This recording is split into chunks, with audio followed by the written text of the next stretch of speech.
Hello বন্ধুরা, আশা করি সকলে ভালো আছেন। ১ চামচ মাখনের মধ্যে ৫ টাকার গুঁড়ো দুধ দিয়ে দেখুন। অসম্ভব দামি আর টেস্টি রেসিপি আপনি ঘরেই তৈরি করে ফেলতে পারবেন।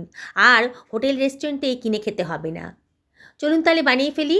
আমি ১ টেবিল চামচ মাখন নিয়েছি আর ৫ টাকার গুঁড়ো দুধের যে প্যাকেটটা পাওয়া যায় সেখান থেকে গুঁড়ো দুধটা আমি মাখনের সঙ্গে ভালো করে মিশিয়ে দিচ্ছি। বন্ধুরা, রেসিপিটা বানানো একেবারেই সোজা। আর এর ভেতরে আমি দিয়ে দিচ্ছি ১ টেবিল চামচ মতো ময়দা।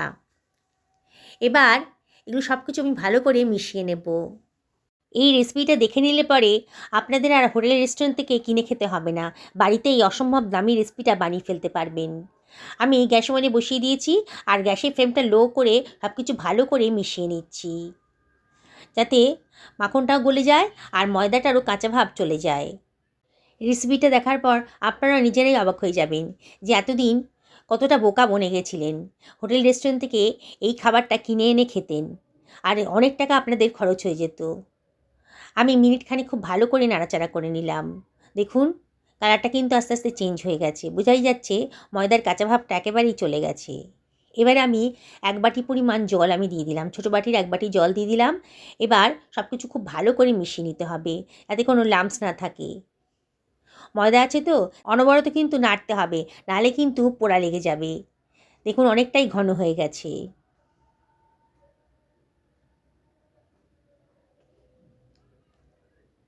আরও বেশ খানিকক্ষণ নাড়াচাড়া করে দিতে হবে। এবার গ্যাসের ফ্লেমটা অফ করে আমি এটাকে সরিয়ে রাখছি। আমি একখানা পেঁয়াজ নিয়ে নিয়েছি।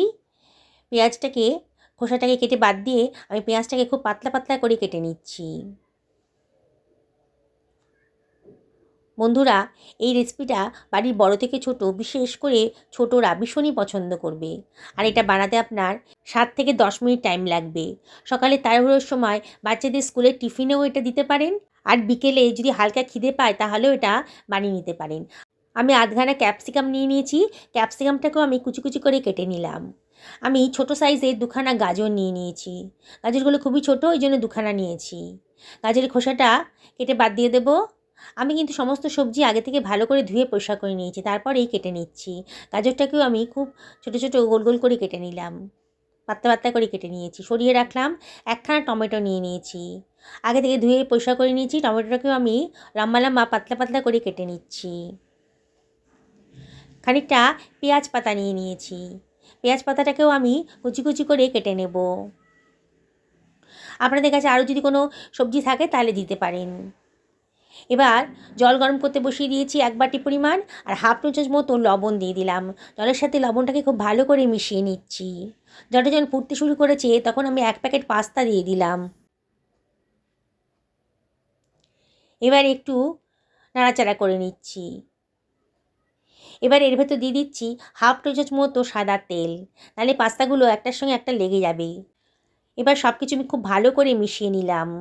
গ্যাসের ফ্লেমটা হাইতে রেখেছি। খুব বেশি রান্না করতে হবে না। মিনিট খানেক হাই ফ্লেমে রান্না করলেই পাস্তাটা কিন্তু বেশ নরম হয়ে যাবে। দেখবেন যাতে গলে না যায়, গলে গেলে কিন্তু খেতে ভালো লাগবে না। দেখুন ১ মিনিট হয়ে গেছে, বেশ ফুটতে শুরু করে দিয়েছে। আমি এবার পাস্তাটাকে জল ঝরিয়ে সরিয়ে রাখছি। আমি একটা ফ্রাই প্যান গরম করতে দিয়ে দিয়েছি। এর ভেতর দিয়ে দিলাম ১ টেবিল চামচ মতো সাদা তেল। তেলটাকে ভালো করে গরম করে নেব। এবার আমি এর ভেতরে দিয়ে দিচ্ছি খানিকটা রসুনের কুচি, আর দিয়ে দিলাম 1/4 টেবিল চামচ মতো গোটা জিরে। একটু নাড়াচাড়া করে ফ্রাই করে নেব। গ্যাসের ফ্লেমটা এই সময় মিডিয়াম টু লোতে রেখেছি। এবার দিয়ে দিচ্ছি কুচনো পেঁয়াজটা। পেঁয়াজটা দেওয়ার পর আমি দিয়ে দিচ্ছি হাফ টেবিল চামচ মতো লবণ, নাহলে খুব তেল ছিটকাচ্ছিল। লবণটা দিয়ে দেবেন, তাহলে আর তেলটা ছিটকাবে না। এবার সব কিছু খুব ভালো করে মিশিয়ে নিচ্ছি। একটু ভাজা ভাজা মতো করে নেবো। এবার দিয়ে দিচ্ছি কেটে রাখা ক্যাপসিকামটা, আর দিয়ে দেবো গাজর কুচিটা। দিয়ে সব কিছু আবারও খুব ভালো করে মিশিয়ে নেবো। এই সময় গ্যাসের ফ্লেমটা কিন্তু হাইতেই রাখতে হবে, আর অনবরত কিন্তু নাড়তে হবে। এবারে এর ভেতর দিয়ে দিচ্ছি টমেটো কুচোনোটা, দিয়ে আবারও সব কিছু খুব ভালো করে মিশিয়ে নিচ্ছি। এবারে আমি এর ভেতর দিয়ে দিচ্ছি কেটে রাখা পেঁয়াজ পাতাগুলো। কতগুলো কুচনো লঙ্কাও দিয়ে দিলাম। লঙ্কাটা বুঝে শুনে দেবেন, বাচ্চাদের জন্য বানালে পরে লঙ্কাটা অ্যাভয়েড করবেন। আবারও সব কিছু খুব ভালো করে মিশিয়ে নিচ্ছি। খুব বেশি ভাজতে হবে না, সবজির কাঁচা ভাবটা যদি চলে যাবে যখন তখনই হয়ে যাবে আমার। এবার এর ভেতর দিয়ে দেবো জল ঝরিয়ে রাখা সেদ্ধ করা পাস্তাটা। দেখছেন তো বন্ধুরা, কত কম সময়ের ভেতর দারুণ স্বাদের একটা ব্রেকফাস্ট রেসিপি তৈরি হয়ে গেল। এবার সব কিছু ভালো করে মিশিয়ে নিচ্ছি। মিনিট খানেক খুব ভালো করে নাড়াচাড়া করে দিতে হবে।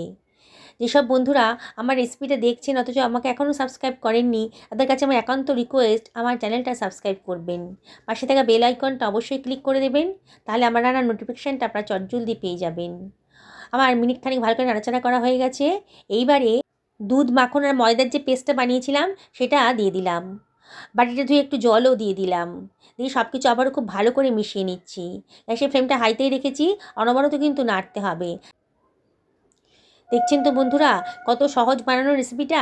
এটা বাজার থেকে কিনতে গেলে কিন্তু আপনাদের অনেক টাকা খরচ পড়ে যাবে। এত টেস্টি না, বাচ্চারা কিন্তু ভীষণই পছন্দ করবে। আর শুধু বাচ্চারা কেন, বড়রাও খুব পছন্দ করবে। আমার কাছে অরিগ্যানোর একটা প্যাকেট ছিল, পাউচ প্যাকেট, আমি এটা দিয়ে দিলাম। দারুণ সুন্দর টেস্ট আসবে। তবে আপনাদের কাছে না থাকলে কোনো চিন্তার কারণ নেই, না দিলেও চলবে। 1 টেবিল চামচ মতো গোলমরিচের গুঁড়ো দিয়ে দিলাম, আর দিয়ে দিচ্ছি খানিকটা ধনেপাতা কুচি। খুব সুন্দর একটা টেস্ট আসবে। আবারও সব কিছু খুব ভালো করে মিশিয়ে নিচ্ছি। দেখুন বন্ধুরা, বাচ্চাদের ফেভারিট, সকলের ফেভারিট, কত সুন্দর একটা টেস্টি রেসিপি আজকে তৈরি হয়ে গেল। আমি 1/2 টেবিল চামচ মতো বিট লবণের ভেতর দিয়ে দিলাম, দারুণ সুন্দর টেস্ট আসবে। দেখছেন তো বন্ধুরা, বানানোটা কতটাই সোজা। আর কিছুটা চিলি ফ্লেক্স ওপর থেকে দিয়ে দিলাম, দারুণ সুন্দর দেখতেও লাগবে। আমার রেডি হয়ে গেছে, গ্যাসের ফ্লেমটা এবার অফ করে দিয়েছি। এবার একটা সার্ভিং প্লেটে এটা আমি সার্ভ করে দিচ্ছি। যেসব বন্ধুরা ফেসবুক থেকে রেসিপিটা দেখছেন তাদেরকে আমি রিকোয়েস্ট করব আমার পেজটা ফলো করার জন্যে। দেখুন বন্ধুরা, কত সহজে হোটেল রেস্টুরেন্টে পাওয়া যায় এমন একটা দামি রেসিপি কম খরচে কিন্তু বাড়িতে বানিয়ে ফেললাম।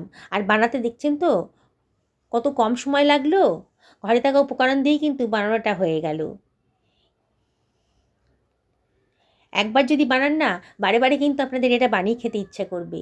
তাহলে আর দেরি করছেন কেন, আজকেই বানিয়ে ফেলুন। দেখুন কত সুন্দর দেখতে লাগছে, দেখেই কিন্তু লোভ লেগে যাচ্ছে।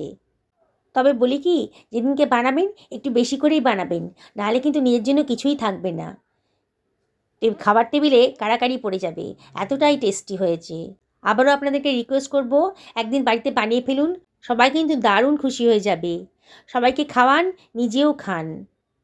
হেলদি খান, সুস্থ থাকুন, ভালো থাকুন, এই কামনা করে ভিডিওটা এখানে শেষ করলাম। নমস্কার।